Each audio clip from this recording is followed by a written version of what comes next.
First of all, thanks for being here in my YouTube channel. Today's topic is linear differential equation.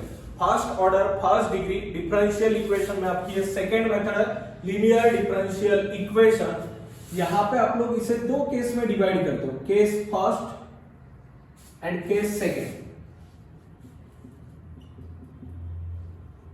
Case first में यहाँ पे main function और सब function. अब आपको main function क्या होता है, सब फंक्शन क्या, ये चीज पता होना जरूरी है.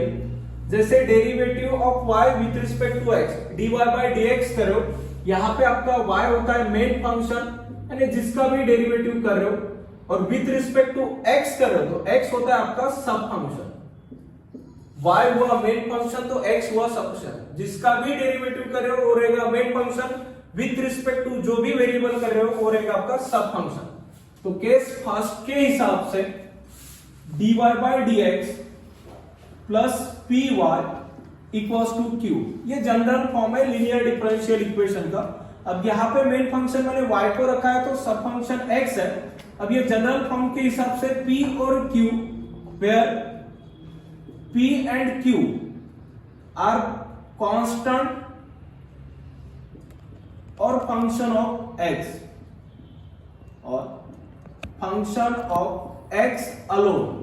यानी ये जो p और q रहेगा, या तो ये सबसे पहले कांस्टेंट नंबर हो सकता है 2 3 4 5, अदरवाइज इसके अंदर सिंगल वेरिएबल यानी सब फंक्शन जो यहाँ पे x ही रहेगा, उसके अलावा दूसरा वेरिएबल यहाँ पे नहीं रहेगा.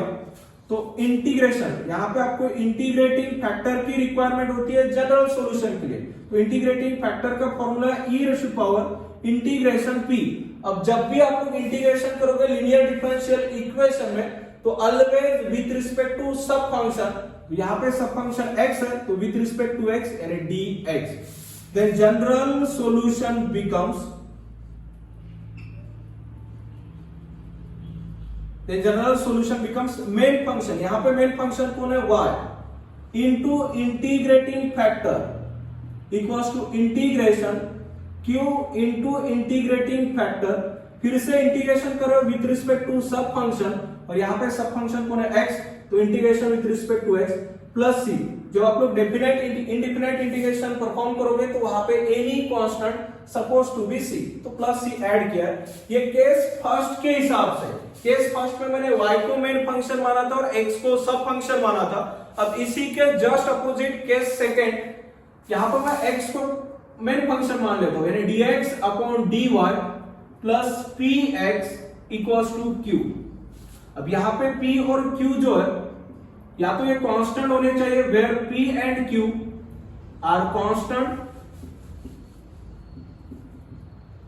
और फंक्शन ऑफ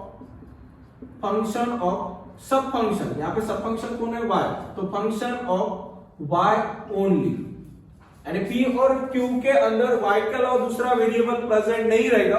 उस समय इसके लिए इंटीग्रेटिंग फैक्टर का फॉर्मूला बनेगा e ratio power integration p with respect to sub function यानी dy. Integrating factor equals to e ratio power integration p dy, then general solution becomes main function. यहां पे फिलहाल मेन फंक्शन क्या है, x into integrating factor equals to integration q into integrating factor. Integration करो with respect to sub function that is dy plus c. Case first में मैंने x को main सब फंक्शन माना था और y को मेन फंक्शन. वही केस सेकंड में मैंने x को मेन फंक्शन माना है और y को सब फंक्शन. उस हिसाब से इंटीग्रेटिंग फैक्टर और जनरल सॉल्यूशन. बट आपको ऑलवेज क्वेश्चन में परफेक्ट यानी जनरल फॉर्म में ही क्वेश्चन प्रेजेंट रहेगा, ये जरूरी नहीं है.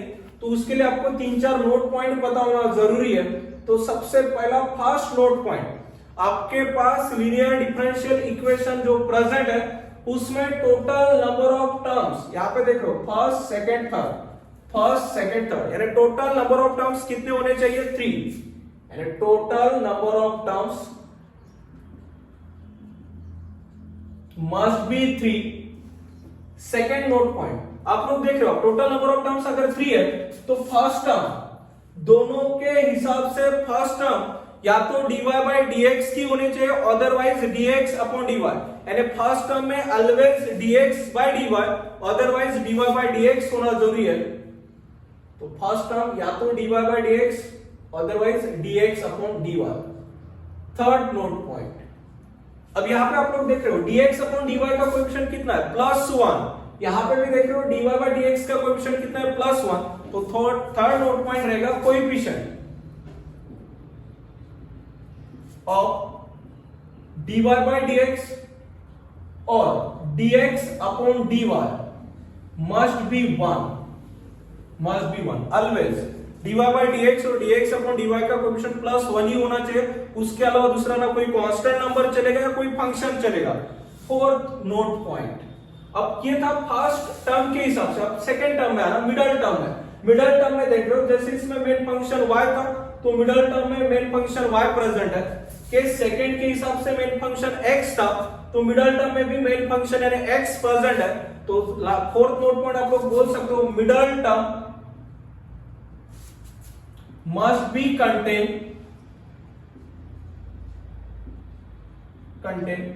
main function। और last note point right hand side यानी थर्ड टर्म के बारे में, यानी राइट हैंड साइड में कौन प्रेजेंट है, तो q। तो q में कभी भी मेन फंक्शन नहीं होना चाहिए। जैसे यहां पे ये जो q प्रेजेंट है, यहां पे मेन फंक्शन x है, तो q के अंदर कभी भी x नहीं होना चाहिए। इस केस के हिसाब से यहां पे मेन फंक्शन y है, तो q के अंदर कभी भी y नहीं होना चाहिए, यानी last note point q free from main function.